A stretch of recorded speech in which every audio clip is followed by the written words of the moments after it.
De mi anteproyecto de investigación. Mi nombre es Ramón Alejandro Cabrera Barahona y el tema de mi anteproyecto es el cultivo de células madre para el combate de enfermedades hereditarias. Vamos a comenzar con el problema de investigación, el cual se divide en tres. La descripción, que en caso sería el cultivo de células madres, busca en primera instancia una forma de tener una respuesta favorable contra enfermedades como diabetes, células cancerígenas, entre otras. También se busca observar las respuestas de algunas células a la exposición de toxicidad de algunos fármacos. Una de las principales aplicaciones clínicas de las células madre consiste en la reparación de hueso, que se ha demostrado in vivo en ratones y en caninos con defectos craneoencefales. Y con todo esto yo quiero buscar cómo llegar a poder tratar y, si es posible, erradicar algunas enfermedades hereditarias. La justificación de mi anteproyecto es que el cultivo de células madre es un tema de investigación con interés científico-médico en el cual se estudian los beneficios de cultivar células totipotenciales, pluripotenciales, etc. Un famoso cirujano llamado Alexis Carrel realizó experimentos con trasplantes y reparación de órganos, llevando avances al campo de la cirugía y cultivos celulares. En enero de 1912 puso parte del corazón de un embrión de pollo con medios nutrientes frescos y encontró que cada 48 horas el tejido doblaba su tamaño, sobreviviendo por más de 34 años, y con esto dejando un sinfín de posibilidades en avances a la medicina regenerativa. Con esto llegamos a la pregunta de investigación, que yo la quise plantear de esta manera, que de qué manera podemos alterar las células madres para la eliminación de enfermedades hereditarias. Los objetivos de mi investigación son los siguientes. El objetivo general es describir cada una de las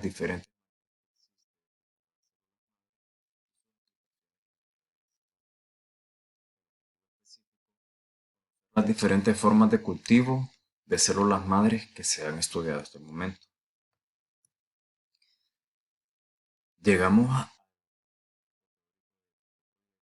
y yo lo quise dividir en dos, explicando desde lo más básico que son las células a lo más complejo que sería qué son las células. Vamos a empezar hablando de qué son las células. La célula es una unidad mínima en un organismo capaz de actuar de manera autónoma. Todos los organismos vivos están formados por células y en general se acepta que ningún organismo es un ser vivo si no consta de al menos de una célula. Eh, las células son de formas y tamaños variados. También tienen funciones específicas y otras que son totipotenciales. Casi todas las células vegetales tienen entre 30 y 20 micrómetros de tamaño. Son de forma poligonal y pared celular rígida. La célula de tejido animal suele ser compacta y de entre 10 y 20 micrómetros de diámetro, y con una membrana superficial deformable, casi siempre muy plegada. A pesar de estas diferencias, todas las células se ven envueltas en una membrana plasmática que contiene una sustancia rica en agua llamada citoplasma. Dentro de las células se llevan muchas reacciones químicas para poder producir energía y eliminar desechos. Para poder comprender cómo funciona el cuerpo humano, cómo se desarrolla, envejece y qué falla en caso de enfermedad, es imprescindible conocer las células que lo constituyen. En la siguiente imagen podemos apreciar una célula animal y una célula vegetal, donde su mayor diferencia serían los cloroplastos de la célula vegetal y su pared celular. Ahora les hablaré sobre las células madres. Una célula madre o troncal es aquella que es capaz de dividirse indefinidamente y diferenciarse de distintos.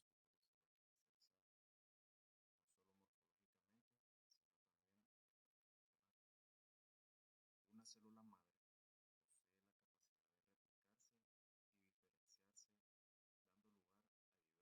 tipos de células especializadas. Las células madres pueden ser de tres tipos. Pueden ser, según el potencial, se dividen en totipotenciales, pluripotenciales, multipotenciales y unipotentes. Según el tejido de origen, pueden ser embrionarias y de origen adulto. Según su capacidad de regeneración, pueden ser de corto, mediano y largo plazo. Las células madres viven principalmente en la médula ósea.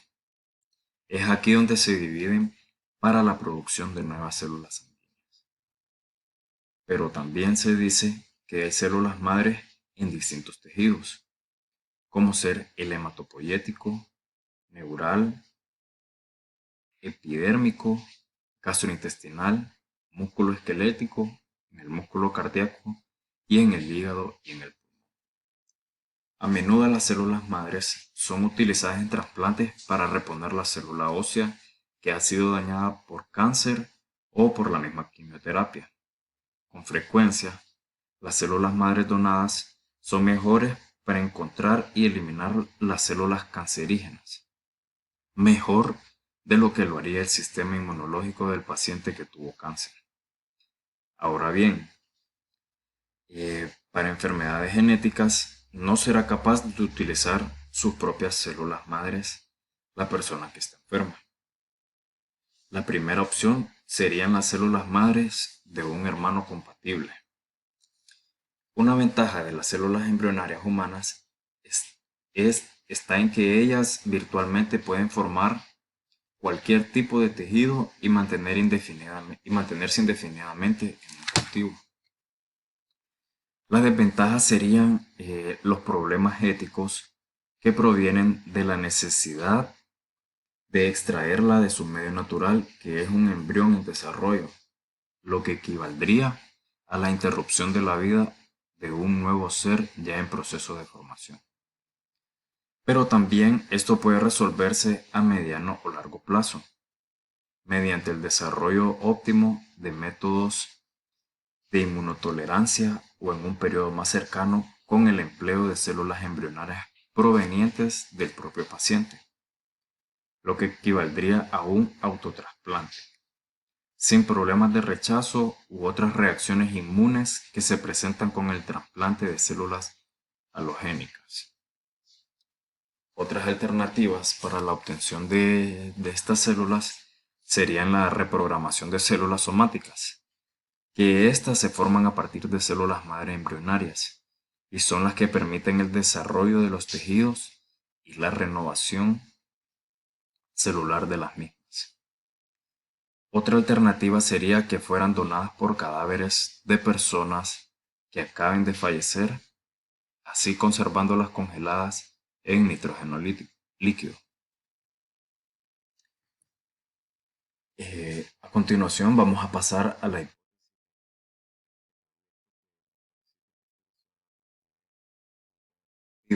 y estudio de células madres se podría llegar a curar el 90% de las enfermedades hereditarias. Y mi hipótesis nula sería que solamente con el cultivo y estudio de las células madres no se podría llegar a curar el 90% de las enfermedades hereditarias.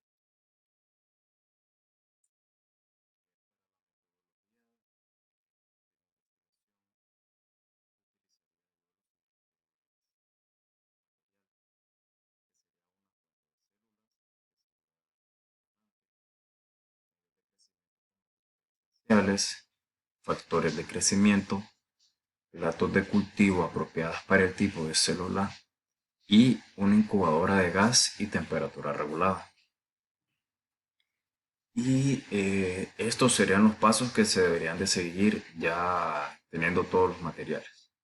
El paso 1 sería que las células pueden aislarse de una fuente primaria como un órgano o tejido de un organismo vivo o de una fuente secundaria como una línea celular congelada.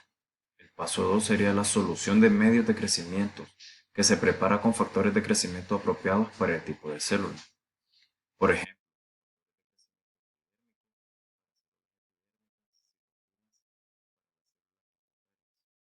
el medio debe ser filtrado, estéril y por lo general contiene antibióticos para prevenir la contaminación bacteriana del cultivo celular. El paso 3, que estas celdas se cuenten si la cantidad aún no se conoce. El número conocido de células es peletizado y resuspendido en el medio de crecimiento preparado. El volumen de resuspensión celular debe ser óptimo para el plato de cultivo y para la cantidad de células por plato, es decir, densidad celular. El paso número 4, la resuspensión celular se transfiere al plato de cultivo apropiado y se agita suavemente para crear una dispersión uniforme de las células en el plato. El paso número 5, el plato se coloca en la incubadora con CO2 y O2 y la temperatura se ajusta adecuadamente a la línea o tipo de célula. Se permite que las células se adhieran si son adherentes y crezcan en los próximos días. El paso 6, se permite que las células crezcan de forma óptica y confluyan en los próximos días utilizando nuevos medios de comunicación de forma regular. El paso número 7 sería que cuando las células han alcanzado la confluencia, están listas para pasar.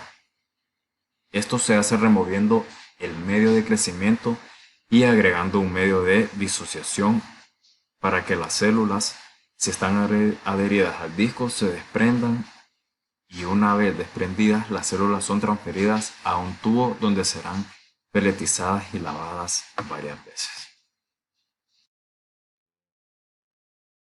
En esta diapositiva le muestro cómo sería el cronograma de este proyecto. Que la actividad 1 sería la obtención de la muestra y aislamiento de las células, que se llevaría a cabo del 1 al 5 de septiembre. El mantenimiento de las células, que sería del 8 al 19 de septiembre, y si esto requiriera de más tiempo, se prolongaría. El cambio de área, que sería del 22 al 26 de septiembre, si, solo si los platos están demasiado cargados con la población de células. El cambio de medios, que sería del 29 de septiembre al 3 de octubre, que sería cambiarles los nutrientes por otros nuevos. Y evaluación de las muestras para ver si ya están óptimas para el estudio, que sería del 6 al 10 de octubre, y el estudio final sería del 13 al 17 de octubre. El presupuesto sería de un total de 68.526,76 centavos.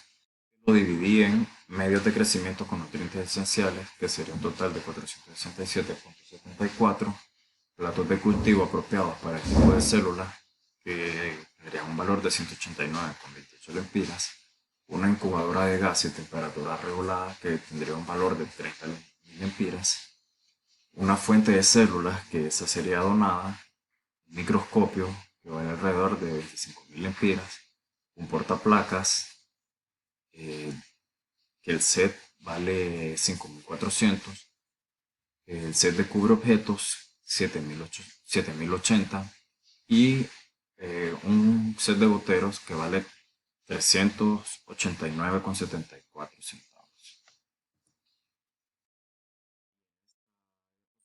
Podemos ver las bibliografías o los artículos que yo utilicé para poder hacer esta investigación. Muchas gracias.